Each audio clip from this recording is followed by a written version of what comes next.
The T-34, the ultimate symbol of victory. The most mass-produced tank of World War II. And the most frequently destroyed. Let's be honest. For those inside this cramped steel box, a direct hit most often meant a death sentence, absolute and certain. There was simply no chance of escaping before the vehicle erupted into a blazing inferno. Back at headquarters, generals would trace elegant sweeping arrows across their maps, plotting rapid, deep breakthroughs. But down on the ground, concealed beneath those elegant terms, lay a statistic that sent shivers down the spine. 45,000 Soviet tank crews burned alive inside these machines. Extreme cramped conditions, the suffocating stench of superheated oil, the acrid fumes of burnt gunpowder, and the constant, looming expectation of death. How did it come to this? Why did the machine that broke the Wehrmacht's back and altered the course of world history become a deadly trap for the very men who rode it into battle? Today we will uncover the true story of the T-34.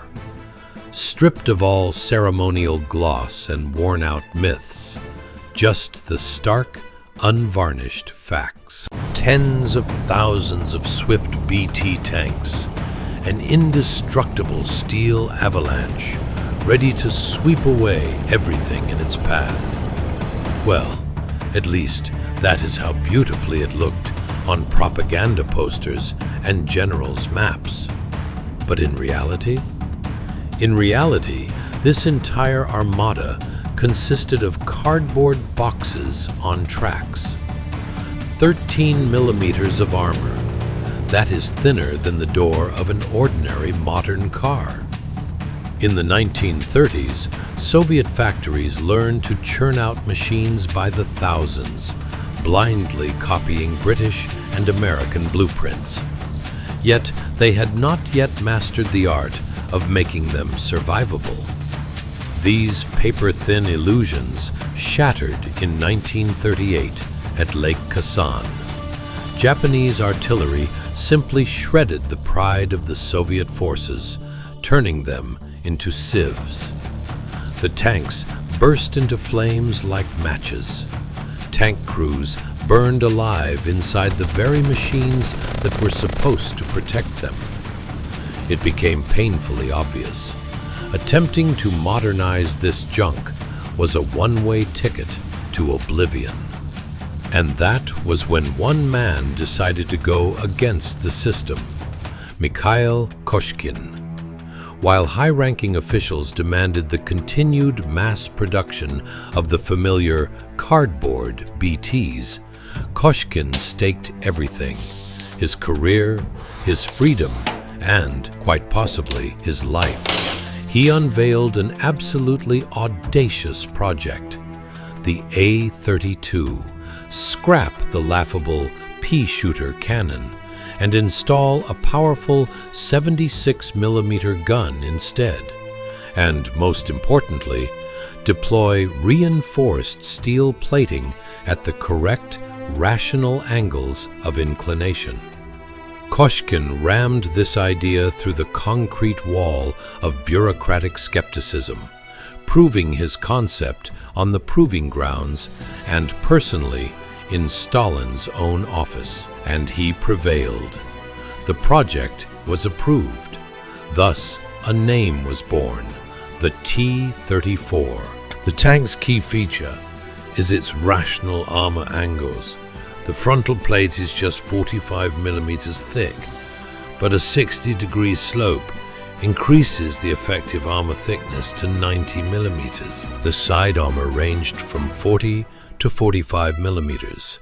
The stern armor was 30 to 40 millimeters, and in the cast turret, 40 to 52 millimeters. However, to prove that his machine truly worked, its designer would have to pay the ultimate price.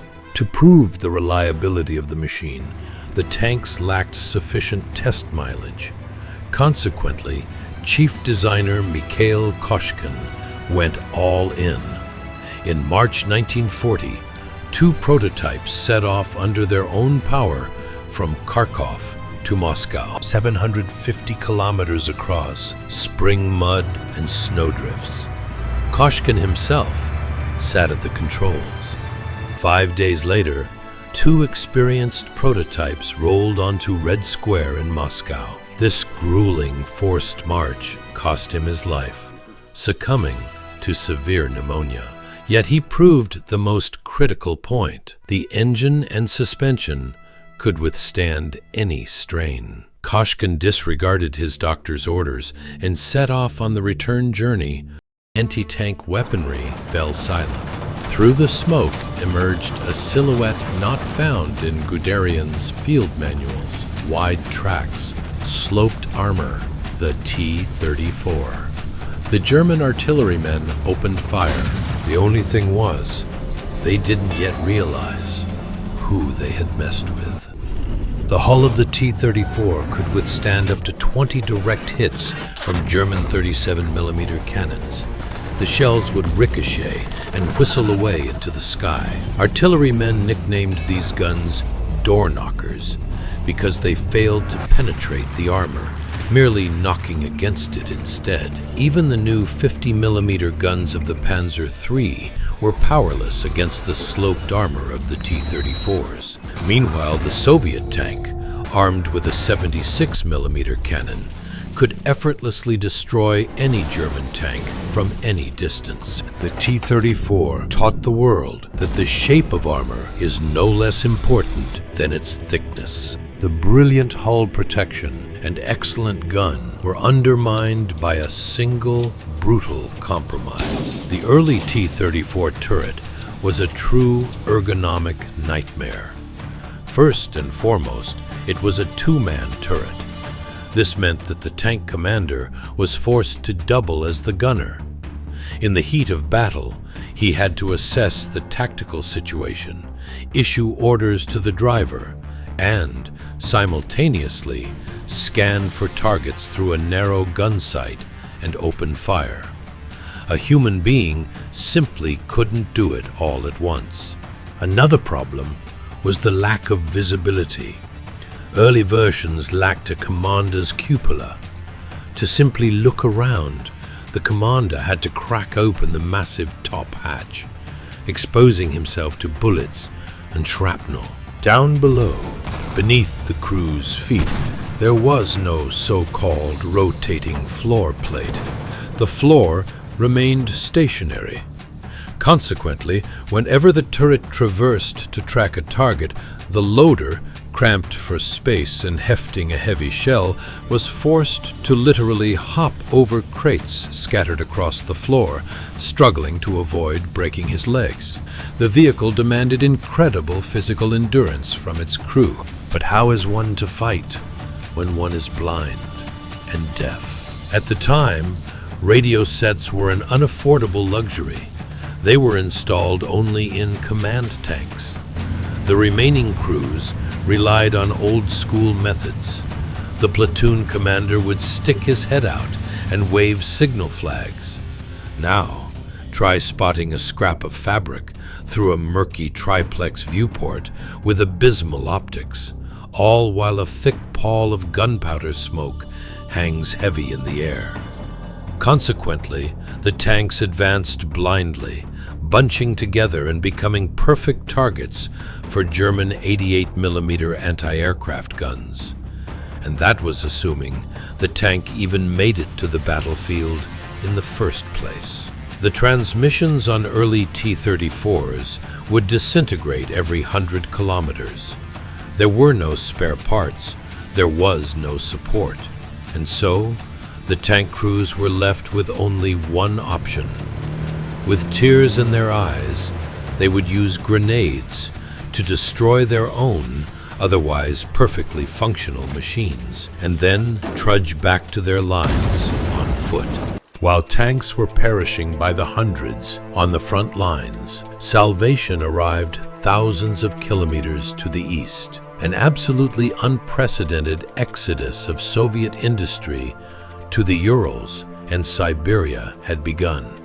Just picture the scene: the bare steppe, a biting wind, and temperatures plummeting to 30 degrees below zero. Massive presses and machine tools were unloaded directly from trains into the snow. There were no walls yet, and certainly no roofs. Yet the people were already at work. A shift at the machine tool, a brief sleep in an earthen dugout, and then back to work again. To meet production quotas under such hellish conditions, engineers resorted to a ruthless, total simplification of design. Anything that did not directly contribute to the ability to shoot or move was ruthlessly cut. Hexagonal turrets, for instance, began to be cast as single, solid units. The number of individual parts was reduced, and weld seams were designed to ensure the welding process could be completed as rapidly as possible. Padded seats for the driver mechanic, deemed an unnecessary luxury. In winter, a thick padded jacket provided the necessary cushioning. In summer, they simply folded a jacket to sit on. Austerity became the very philosophy of survival. Yet it was precisely this ruthless economy that yielded a result that completely upended the Wehrmacht's entire calculus of war. The evacuated factories began churning out 1,200 T-34 tanks every single month. What took German industry years to achieve, the Soviet Union was rolling out in just 6 months. It was an assembly line that had become utterly unstoppable. By 1944, it had become clear. The old design concept had reached its limit. German Tigers and Panthers were picking off Soviet tanks from distances at which the 76mm gun was simply useless. The vehicle required radical surgery. Thus, the T-34-85 was born. The most significant change took place on the inside. The turret finally became a three-man design. The commander was relieved of his duties as gunner. He could now focus on what mattered most, directing the battle. A commander's cupola offering all-around visibility appeared on the turret roof. The tank was no longer blind. At long last, the crew began to function as a single, finely tuned mechanism. And in place of the old cannon, the tank received a powerful 85mm argument. The new gun made it possible to penetrate the armor of heavy German tanks from a distance of 1 kilometer. This was no longer Koshkin's Swallow. It was a mature, lethal predator, capable of engaging the enemy on equal terms. The redesigned turret and powerful gun transformed the T-34 into that very tank of victory we recognize from historical newsreel footage. The vehicle had shed its teething troubles and emerged as the ideal instrument for delivering the final blows against the Third Reich. Признала себя побежденной и объявила безоговорочную капитуляцию. Период войны в Европе кончился. С победой вас, мои дорогие соотечественники и соотечественницы!